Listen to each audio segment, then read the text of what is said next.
Welcome to NP Certification Q&A, presented by Fitzgerald Health Education Associates. This podcast is for NP students studying to pass their NP certification exam.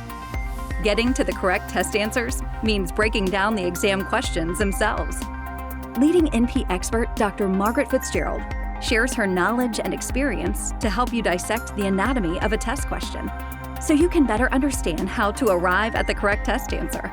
So if you're ready, let's jump right in.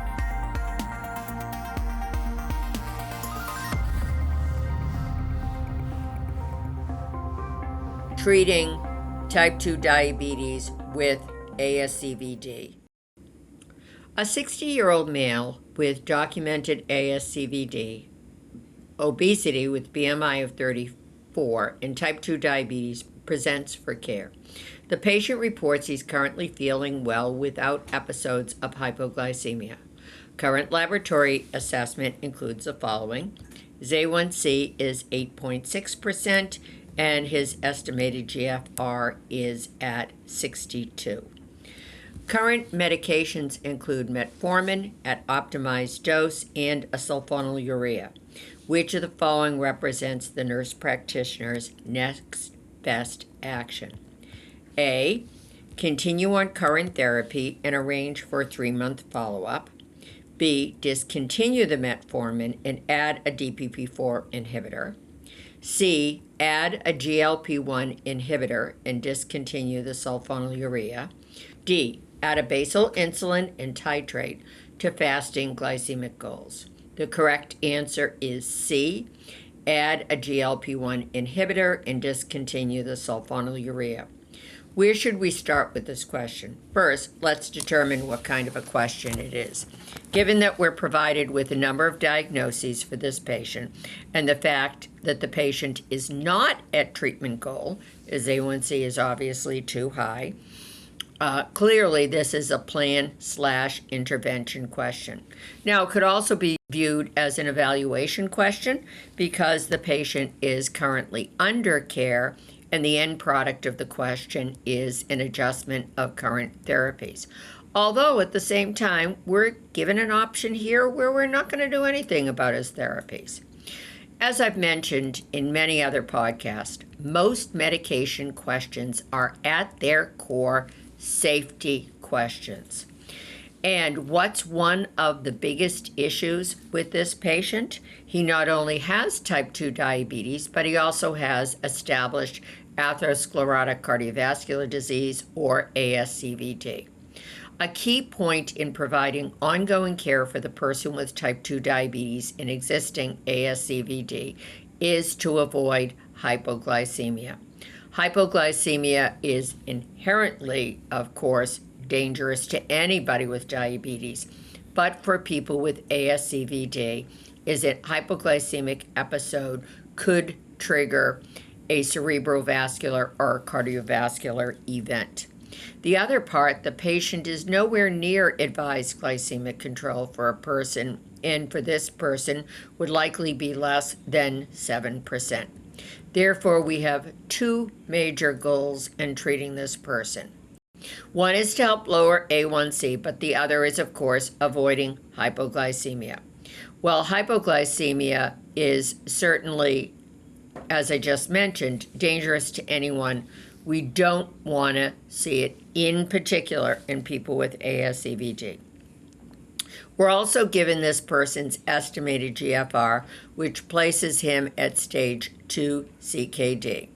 And because I can't talk about cardiovascular disease, CKD, and diabetes without saying this, is that, remember, heart health is kidney health, is brain health. All of these body parts are dependent on healthy blood vessels. So what we also want to keep in mind is people with established CKD who are on sulfonyl ureas are at higher risk for hypoglycemia.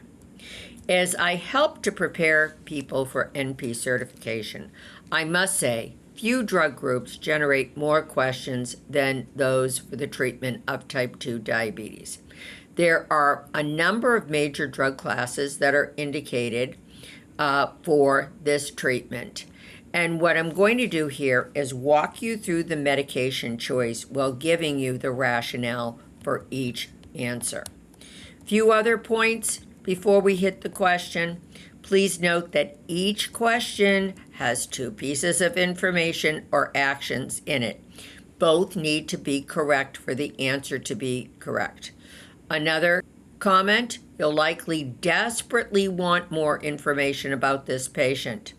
I do, but please keep in mind the NP boards provide you with enough information to answer the question, but seldom anything extra. So one more time, let's walk our way through the question. A 60-year-old man with documented ASCVD, obesity with a BMI of 34, and type 2 diabetes presents for care. The patient reports currently feeling well without episodes of hypoglycemia. Current laboratory assessment includes the following: A1C equal to 8.6%, GFR equals 62. Current medications include metformin at an optimized dose and a sulfonyl urea. Which of the following represents the NP's next best action?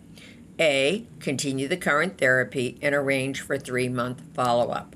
That obviously is not correct, and it represents something that's often called therapeutic inertia. That term is often used to describe the patient and the provider's inertia, if you will, at changing a therapeutic plan when a patient is clearly not at therapeutic goal. I'm happy to hear he feels well. It's great he's not had any hypoglycemic episodes, but he's taking a sulfonyl urea, a medication what I call provides dumb insulin release. In other words, it's the same amount of insulin release regardless of whether the blood sugar is 80 or 280. That's what it does. It enhances insulin release from the pancreatic beta cells regardless of what blood sugar is. And therefore, one of the major risk factors for the use of a sulfonyl urea is the development of hypoglycemia. This hypoglycemia can be easily triggered by inadvertently skipping a meal, eating less food than was anticipated. There are a myriad of reasons. And to boot, as I briefly mentioned, the risk of hypoglycemia with sulfonyl urea use is even higher in people with CKD because the med hangs around for so long. And one last point, remember, hypoglycemia triggered by a sulfonyl urea can hang around for hours because the drug has such a long half-life. Bottom line, avoid sulfonyl urea use in a person with ASCVD. B, discontinue metformin and add a DPP-4 inhibitor. This is also not correct. Now, one of the things I want to keep in mind, I don't think metformin gets the praise it deserves. This is a medication that's been around for somewhere in the vicinity of 40 years. It does have demonstrated cardiovascular benefit. However, we don't have brand shiny new cardiovascular benefit research on metformin, and this is in part because it has been generic for at least 20 years now, probably even more than that, which is one reason it's so inexpensive. So whereas you'll hear with things like the SGLT2Is, the GLP-1 agonists, you'll see ongoing, very impressive data from research on their cardiovascular benefit, their benefit in CKD, et cetera, we don't have those data that are brand new on metformin, but trust me, the cardiovascular benefit is there. The ADA advocates that metformin use continue throughout type 2 diabetes therapy unless there is a contraindication. What's the major contraindication for metformin use is advanced CKD, stage 4 CKD, if you will, when the GFR is less than 30. His GFR is nowhere near less than 30. So why is it we discontinue metformin once the GFR is less than 30? At that point, lactic acidosis risk with metformin use goes way up. However, given that metformin works via being an insulin sensitizer, there is no hypoglycemia risk with that medication. Now, what about the other answer here, though?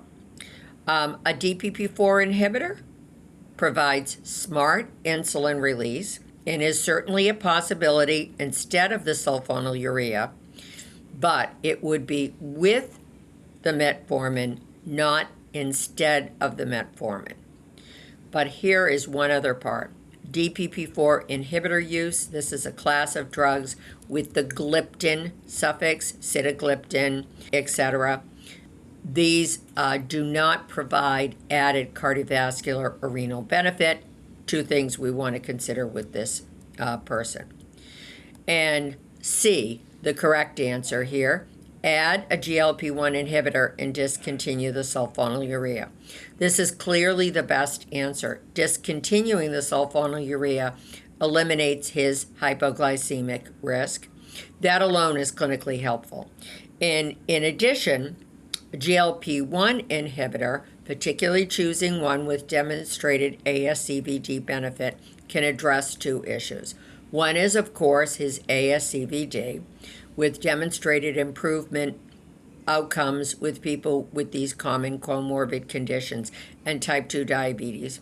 In addition, we're going to get much better glycemic control by enhancing what I call smart insulin release. In other words, insulin release in response to a rise in blood sugar. But if, like, let's say the blood sugar was 80, the GLP-1 agonist would not be saying to the pancreas, hey, we need more insulin here. But now the person eats a significant carb load, blood sugar goes up to 180, and the GLP-1 agonist will be saying to the pancreas, come on now, we need some insulin to cover that spike in blood sugar. We also know that GLP-1 agonists also have noted benefit in CKD. One other part here, this person has a diagnosis of obesity, and the GLP-1 agonists provide a benefit to that by encouraging weight loss through a variety of mechanisms, but one of these is increased satiety by slowing GI emptying, and that typically leads to weight loss. Just to wrap up here, not all GLP-1 agonists have the FDA-approved indication for ASCVD or renal benefit. But for the purposes of the boards, they're more likely to talk about the GLP-1s as a drug class rather than to throw you a curveball question like, one option is you could prescribe semaglutide, Ozempic, which does have all these benefits, FDA labeled, and then an older GLP-1 agonist like exenatide that doesn't have them recorded. They're not going to do that. They're not going to do that on the boards. It probably will be simply more GLP-1 agonists. And option D, obviously incorrect since we just went over the correct option. Add basal insulin and titrate to fasting glycemic goals. This also is incorrect. Yes, his A1C is out of goal, but let's look for a medication that can do more than one thing, and here it would be the GLP-1 agonist. And in addition, of course, basal insulin carries with it a much, much lower hypoglycemic risk than rapid-acting insulin, but insulin is the drug class in the treatment of type 2 diabetes with the greatest hypoglycemic risk.